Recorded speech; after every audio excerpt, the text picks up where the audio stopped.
Hello students. आइए आज discuss करते हैं इकोनॉमिक्स का एक और टॉपिक। और हमारा आज का टॉपिक है micro economics, meaning, scope, importance and limitations. तो इस वीडियो में हम माइक्रो इकोनॉमिक्स का अर्थ जानेंगे, उसके क्षेत्र के बारे में देखेंगे, फिर उसके महत्व और उसकी सीमाओं का भी आप जो है वो अध्ययन करेंगे। तो आइए शुरू करते हैं हम अपना आज का टॉपिक। सबसे पहले हम ये जानते हैं इकोनॉमिक्स होती क्या है। अर्थशास्त्र जो है वो ज्ञान की वो शाखा है जिसके अंदर एक देश में होने वाली सभी आर्थिक गतिविधियों का, आर्थिक क्रियाओं का अध्ययन किया जाता है।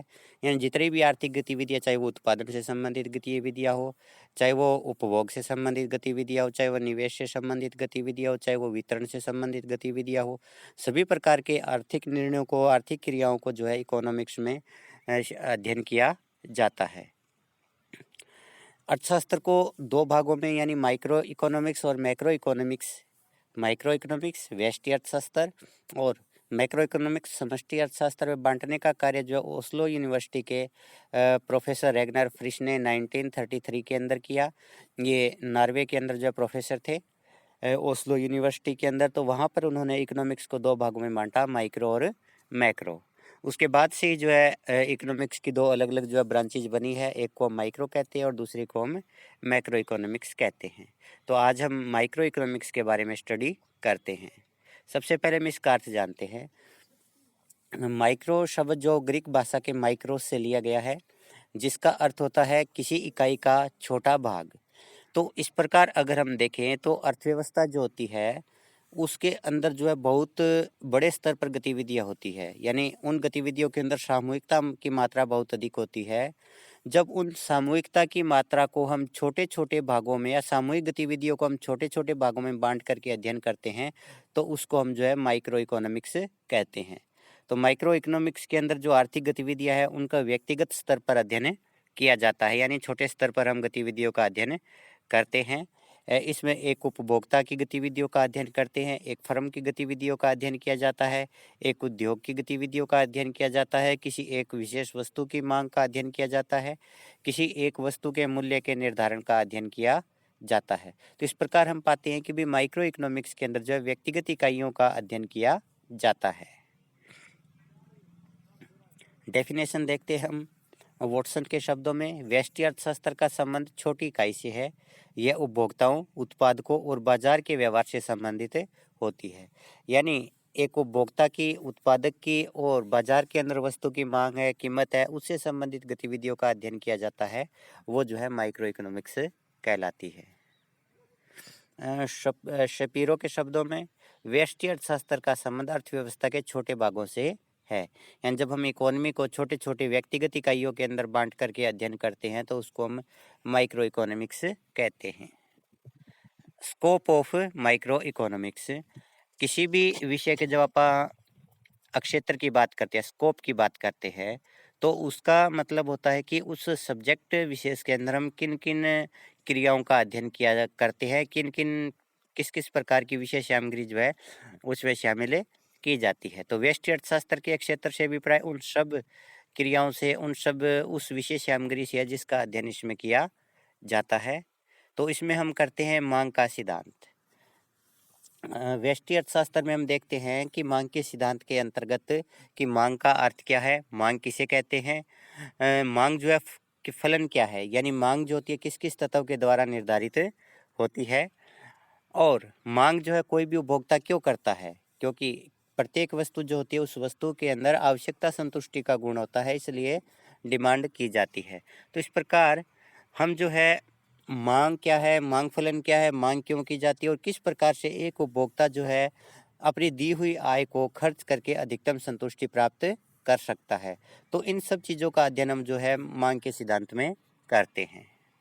दूसरा उत्पादन का सिद्धांत, इसमें ये अध्ययन किया जाता है कि भी उत्पादन क्या है, उत्पादन से क्या अभिप्राय है, उत्पादन के साधन क्या है, यानी भूमि, श्रम, पूंजी और उद्यमी है वो क्या है, उत्पादन फलन क्या है, इसका मतलब उत्पादन जो होता है वो किस किस चीज़ के ऊपर निर्भर करता है, इसका भी आप अध्ययन उत्पादन के सिद्धांत के अंतर्गत करते हैं। दूसरा, उत्पादन के सिद्धांत के अंतर्गत हम ये भी अध्ययन करते हैं कि भी उत्पादन का पैमाना क्या है, कार्य के प्रतिफल क्या है, पैमाने के प्रतिफल क्या है, ये कौन कौन से प्रकार के होते हैं, जैसे कारक और पैमाने के समान प्रतिफल, बढ़ते प्रतिफल, घटते प्रतिफल, इन सब का अध्ययन जो हम है उत्पादन के पैमाने में करते हैं। वस्तु कीमत निर्धारण,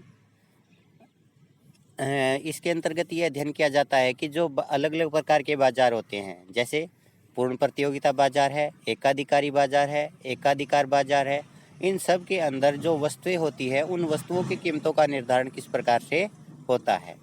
तो वस्तु कीमत निर्धारण के सिद्धांत के अंदर वस्तुओं की कीमतों का निर्धारण है उसका अध्ययन करते हैं बाजार की अलग अलग अवस्थाओं के अंदर। साधन कीमत निर्धारण, उत्पादन के जो साधन होते हैं, भूमि, श्रम, पूंजी, उद्यमी, जो प्रोडक्शन किया जाता है, तो इन चारों का प्रोडक्शन में योगदान होता है। तो जो प्रोडक्शन हो गया उसके बाद भी उसको बेचने के बाद जो आय प्राप्त होती है उस आय को भी इन उत्पादन के चारों साधनों में बांटा जाता है। तो भूमि को उसके योगदान के लिए कितना लगान मिलेगा, उस लगान का निर्धारण किस प्रकार से किया जाएगा। जो श्रम है उसकी मजदूरी है उसका हिस्सा कितना होगा वो किस प्रकार से निर्धारित होगा। पूंजी है उसको ब्याज मिलेगा, सॉरी यहाँ पर जो लाभ लिखा हुआ गलत है, पूंजी को जो ब्याज मिलेगा वो उस ब्याज का निर्धारण किस प्रकार से होगा। और जो उद्योगपति है, जो उद्यमी है, उसको जो लाभ मिलेगा उसका निर्धारण किस प्रकार से होगा। तो इस प्रकार उत्पादन के साधनों की जो कीमतें हैं, लगान, मजदूरी, ब्याज और लाभ, उसका निर्धारण करने का भी अध्ययन हम माइक्रो इकोनॉमिक्स में साधन कीमत निर्धारण के अंतर्गत करते हैं। साधनों का इष्टतम बंटवारा, इसमें उपभोक्ता और उत्पादन के संतुलन का अध्ययन किया जाता है, क्योंकि जिस उत्पादन के बिंदु पर उपभोक्ता संतुलन में होता है वही जो उसकी इष्टतम संतुलन की स्थिति होती है। इसी प्रकार से उत्पादक जो होता है उस अवस्था में संतुलन में होता है जब वो अधिकतम उत्पादन न्यूनतम लागत पर कर रहा होता है। तो इस प्रकार से हम जो है ये अध्ययन करते हैं कि उपभोक्ता है उसके लिए वस्तुओं और आय के बीच में जो बंटवारा होना है वो किस प्रकार से इष्टतम किया जा सकता है। उत्पादक जो है उसके लिए जो उत्पादन है उसका इष्टतम स्तर क्या हो सकता है। इस स्थिति का अध्ययन जो है माइक्रो इकोनॉमिक्स में किया जाता है, क्योंकि कोई भी उपभोक्ता होता है उसका ये प्रयास होता है कि वो अपनी आय को इस प्रकार से खर्च करे ताकि उसे अधिकतम संतुष्टि प्राप्त हो। और एक उत्पादक जो होता है वो इस प्रकार से प्रोडक्शन करना चाहता है ताकि उसे अधिकतम लाभ की प्राप्ति हो। कल्याण का अर्थशास्त्र, इकोनॉमिक्स जो है व्यष्टि अर्थशास्त्र जो है इसके अंदर हम कल्याण का भी अध्ययन करते हैं। इसमें हम कल्याण की परिभाषा जानने की कोशिश करते हैं कि भाई कल्याण किसे कहते हैं। इसके अलावा इसमें ये भी पता लगाया जाता है कि जो उपभोक्ता है उपभोक्ता के कल्याण को कैसे बढ़ाया जा सकता है, कि अर्थव्यवस्था के अंदर आर्थिक गतिविधियों में किस प्रकार से परिवर्तन किया जाए, एक उपभोक्ता जो है उसकी आय को किस प्रकार से बढ़ाया जाए, उसके लिए जो वस्तुओं का एलोकेशन है उसको किस प्रकार से किया जाए ताकि उपभोक्ता को जो है अधिकतम कल्याण प्राप्त हो सके। इसी प्रकार से एक उत्पादक के कल्याण की भी हम बात करते हैं। उत्पादक के कल्याण का मतलब यहाँ लाभ से है कि एक उत्पादक जो है उस अवस्था में अधिकतम कल्याण की अवस्था में होता है जब उसे अधिकतम लाभ प्राप्त हो रहा होता है। तो इन सब चीज़ों का अध्ययन जो है कल्याण के अर्थशास्त्र के अंतर्गत माइक्रो इकोनॉमिक्स में किया जाता है। अब हम देखते हैं इम्पोर्टेंस ऑफ माइक्रो इकोनॉमिक्स। हालांकि व्यष्टि अर्थशास्त्र का अगर हम अर्थ देखते हैं तो इसका मतलब होता है छोटा, यानी जब हम छोटे स्तर पर आर्थिक गतिविधियों का अध्ययन करते हैं तो इसको हम माइक्रो इकोनॉमिक्स कहते हैं। लेकिन छोटा होने के बावजूद भी माइक्रो इकोनॉमिक्स का जो है महत्व काफ़ी अधिक है और इस महत्व को निम्न बिंदुओं से सिद्ध किया जा सकता है। नंबर 1, अर्थव्यवस्था की कार्यप्रणाली का ज्ञान। किसी भी देश की अर्थव्यवस्था के अंदर अगर हमें ये जानकारी प्राप्त करनी है कि भी एक अर्थव्यवस्था किस प्रकार से काम करती है तो उसके लिए हम व्यक्तिगत इकाइयों का अध्ययन करना पड़ेगा। जिस प्रकार से हम ये देखना चाहते हैं कि भी हमारा शरीर किस प्रकार से काम करता है तो उसके लिए हमें प्रत्येक ये अंग जो है उस अंग के बारे में जानकारी प्राप्त करनी होगी कि प्रत्येक अंग की जो फंक्शनिंग है वो क्या है। इसी प्रकार से अगर हमें ये पूरी इकोनॉमी की गतिविधियों का ज्ञान प्राप्त करना है तो उसके लिए हमें प्रत्येक इकाई के बारे में जानकारी प्राप्त करनी होगी, क्योंकि संपूर्ण जो होता है वो व्यक्तिगत इकाइयों से मिल करके बनता है। तो अगर हम व्यक्तिगत इकाइयों के बारे में जानकारी प्राप्त कर लेते हैं तो हमें संपूर्ण अर्थव्यवस्था के कार्यकरण के बारे में, उसकी फंक्शनिंग के बारे में, उसकी कार्यप्रणाली के बारे में जानकारी मिल जाएगी। जैसे अगर हमें राष्ट्रीय आय ज्ञात करनी है तो उसके लिए हमें प्रत्येक व्यक्ति की आय का ज्ञान होना चाहिए। अगर हम सभी व्यक्तियों की आय को जोड़ लेंगे तो वो एक देश के लिए राष्ट्रीय आय आ जाएगी। तो राष्ट्रीय आय की जानकारी के लिए हमें व्यक्तिगत आय के बारे में जानकारी होना जरूरी है। इसी प्रकार से अगर हम कुल मांग के स्तर को जानना चाहते हैं तो उसके लिए हमें व्यक्तिगत इकाइयों की मांग का पता होना चाहिए, क्योंकि कुल मांग जो होती है वो व्यक्तिगत इकाइयों की मांग का जोड़ होती है। तो अगर हमें संपूर्ण के बारे में जानकारी प्राप्त करनी है तो उसके लिए हमें संपूर्ण जिन व्यक्तिगत इकाइयों से मिलकर के बना है उसके बारे में जानकारी होना आवश्यक है। तो अगर हम माइक्रो इकोनॉमिक्स की स्टडी कर लेते हैं तो इसके बाद हमें पूरी अर्थव्यवस्था किस प्रकार से काम करती है इसके बारे में जानकारी प्राप्त हो जाती है। नेक्स्ट है भविष्यवाणी करना संभव होता है। व्यष्टि अर्थशास्त्र में कुछ विशिष्ट परिस्थितियों के अंदर विभिन्न चरों के व्यवहार का अध्ययन किया जाता है। जैसे मान लीजिए हमने कीमत और मांग को लेकर के अध्ययन किया और उसके अंदर हमें यह पता चल गया कि भी किसी भी वस्तु की कीमत और मांग के अंदर ऋणात्मक संबंध होता है। अगर कीमत कम होगी तो मांग बढ़ेगी और अगर कीमत बढ़ेगी तो उससे मांग कम होगी। तो उसके आधार पर हम जो है कीमत का पता लगने के बाद मांग के बारे में भविष्यवाणी कर सकते हैं। तो माइक्रो इकोनॉमिक्स जो होती है विभिन्न चरों का भविष्य में क्या ट्रेंड रहेगा, उनकी वैल्यू में क्या परिवर्तन होने की संभावना है, इसके बारे में भविष्यवाणी की जा सकती है। जैसे जब कीमत बढ़ने लगे तो मांग के कम होने की भविष्यवाणी की जा सकती है, या ये अनुमान लगाया जा सकता है कि आने वाले समय के अंदर कीमतें बढ़ेंगी तो उससे मांग में कमी होगी। तो इस प्रकार माइक्रो इकोनॉमिक्स जो है भविष्यवाणी करने में सहायता करती है। जैसे उत्पादन के बढ़ने पर कीमतों के कम होने का अनुमान होता है कि जब कभी भी प्रोडक्शन बढ़ता है तो उसके कारण जो है उस वस्तु की कीमत में कमी होने की भविष्यवाणी की जा सकती है। आर्थिक नीति निर्धारण में सहायक व्यष्टि अर्थशास्त्र अनेक प्रकार की आर्थिक नीतियों के निर्धारण में सरकार की मदद करता है। जैसे कीमत निर्धारण के प्रभाव को जानने के बाद एक उपयुक्त कीमत नीति सरकार बना सकती है। मान लीजिए सरकार ने जो वस्तुओं और सेवाओं की कीमतों में कमी कर दी। अब सरकार ने जब वस्तुओं और सेवाओं की कीमतों को कम किया तो उसके बाद ये देखा कि समाज का जो कल्याण है उस कल्याण के अंदर पहले से अधिक वृद्धि हो गई है। तो उसके बाद सरकार जो भविष्य में कम कीमत की नीति को अपना लेगी। तो इस प्रकार माइक्रो इकोनॉमिक्स के अंदर हम जो है विभिन्न प्रकार की आर्थिक नीतियाँ होती है उसके निर्धारण में जो है माइक्रो इकोनॉमिक्स मदद करती है। आर्थिक कल्याण व्यष्टि अर्थशास्त्र में आर्थिक कल्याण की दशाओं और शर्तों का पता लगाया जा सकता है कि वो कौन कौन सी अवस्थाएं हैं जिनमें आर्थिक कल्याण अधिक होता है, वो कौन कौन सी कंडीशन है जिसमें आर्थिक कल्याण में वृद्धि होती है। जैसे राष्ट्रीय आय देश के अंदर लोगों की आय बढ़नी चाहिए, वस्तुओं और सेवाओं की कीमतों में कमी होनी चाहिए, लोगों का स्वास्थ्य अच्छा होना चाहिए। ये सब जो कंडीशंस होती है, दशाएं होती है, जिनके ऊपर निर्भर करता है कि भी एक देश के अंदर आर्थिक कल्याण किस दिशा में जाएगा। इसके बाद जब एक बार हमें उन दशाओं का, उन कंडीशन का, सर्कमस्टेंसेस का पता चल जाता है जिसके अंदर जो इकोनॉमिक वेलफेयर है वो ज़्यादा होता है, तो उसके बाद हम वही नीति अपनाएंगे जिसके कारण आर्थिक कल्याण, इकोनॉमिक वेलफेयर को बढ़ाया जा सकता है। नेक्स्ट, प्रबंध संबंधी निर्णय। व्यष्टि अर्थशास्त्र में लागतों के बारे में विभिन्न दशाओं का अध्ययन किया जाता है, क्योंकि जब हम कारक या पैमाने के प्रतिफल का अध्ययन करते हैं तो उसमें हम पाते हैं कि घटते प्रतिफल, समान प्रतिफल, बढ़ते प्रतिफल, इस प्रकार के प्रतिफल प्राप्त होते हैं। तो इनका हमें माइक्रो इकोनॉमिक्स में पता चलता है कि भी अब प्रोडक्शन जो होता है वो घटते प्रतिफल की अवस्था में है, बढ़ते प्रतिफल की अवस्था में या समान प्रतिफल की अवस्था में है। जब एक बार प्रबंधकों को लागतों के बारे में पता चल जाता है, प्रतिफल के बारे में पता चल जाता है, तो फिर वो उस अवस्था के अंदर उत्पादन करेंगे जिस अवस्था के अंदर लागत कम से कम हो। तो इस प्रकार प्रबंधकों को लागत को कम करने के संबंध में विभिन्न प्रकार के जो डिसीजन लेने पड़ते हैं उन डिसीजन लेने में माइक्रो इकोनॉमिक्स जो मदद करती है। इसी प्रकार से कितना प्रोडक्शन किया जाए यह भविष्य की मांग के ऊपर निर्भर करता है। तो भविष्य की मांग का अनुमान माइक्रो इकोनॉमिक्स में लगाया जा सकता है। तो उसके बाद उत्पादन से संबंधित निर्णय लिए जा सकते हैं। तो विभिन्न प्रकार के जो मैनेजमेंट डिसीजन लेती है उन डिसीजन में माइक्रो इकोनॉमिक्स काफ़ी हेल्पफुल होती है।